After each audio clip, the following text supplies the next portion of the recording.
It's October 23rd, 2023, and these are your headlines. Buckle up. You knew the problem at the border was bad. Maybe you didn't know how bad it is. U.S. Customs and Border Protection announced that encounters with illegal aliens in September were the highest ever recorded since the federal government began tracking that data. Now, for context, September saw 269,735 encounters. And September was the last month of the federal fiscal year. It goes October through September. The closing of the fiscal year saw a record-breaking tally of 2,475,669 encounters with illegal aliens along the southwest border. The previous record, well, that was held by last fiscal year, which saw just under 2.4 million illegal border crossings.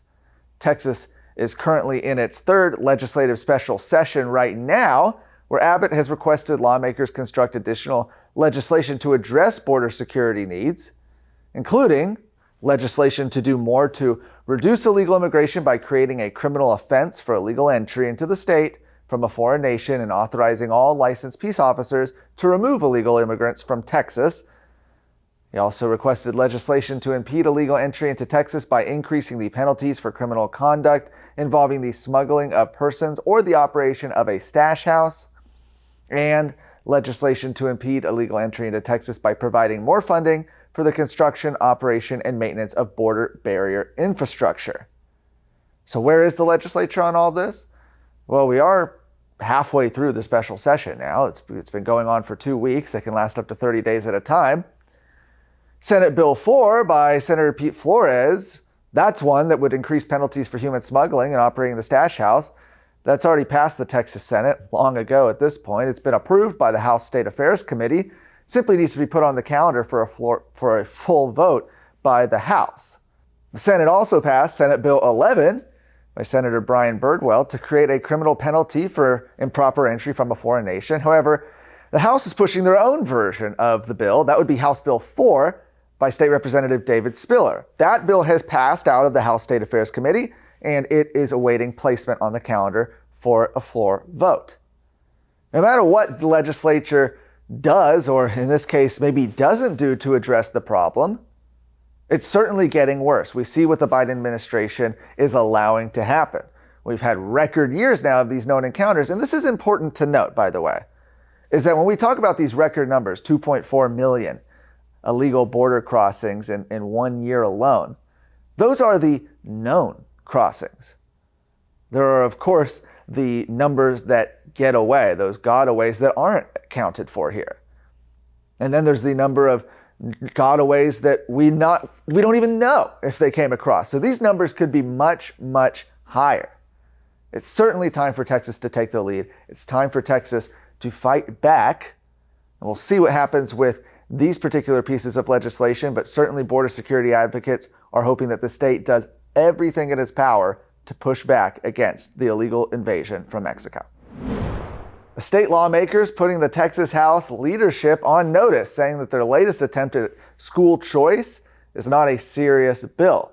School choice being one of the other items that Governor Abbott added onto this third special session. Well, last week, State Representative Brad Buckley, who chairs the House Education Committee, filed House Bill 1. It's a nearly 200-page proposal that combines teacher pay raises, school finance, some other things, with a very limited education savings account program. For comparison, while the Senate's version would give $8,000 to each student to spend on private schools and other education expenses, the current House version limits that to 75% of the average funding per pupil at public schools, or around $6,000. Students with disabilities from low-income families would receive priority under the House's version. Additionally, and this is big, the bill has a cap of only 25,000 students in its first year. Legislation would also overhaul the state's A through F accountability ratings for public schools, removing the ratings entirely for the current school year.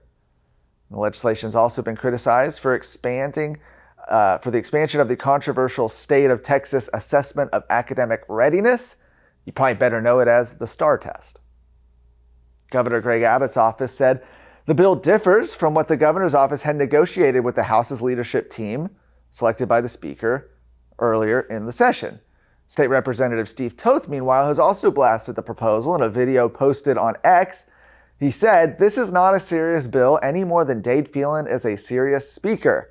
Serious people that are serious about education know that we need to curtail the expansion of high-stakes testing, not expand it, so the bill is dead."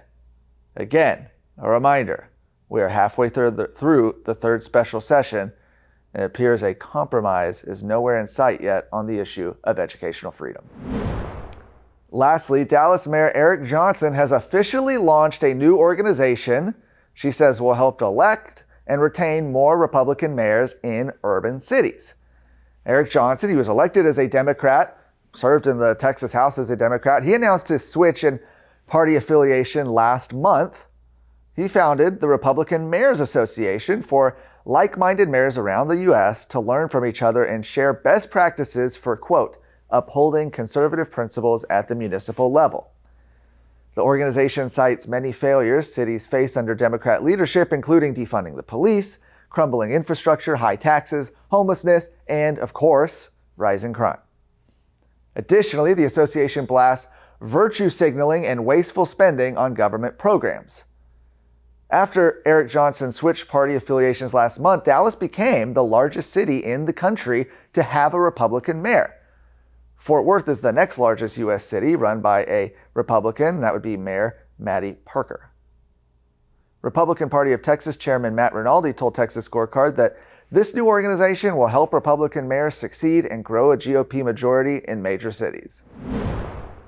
You can check out more of today's stories at texasscorecard.com. No ads, no paywalls, no government grants, and no corporate masters. Just real news for real Texans. This is Texas Scorecard.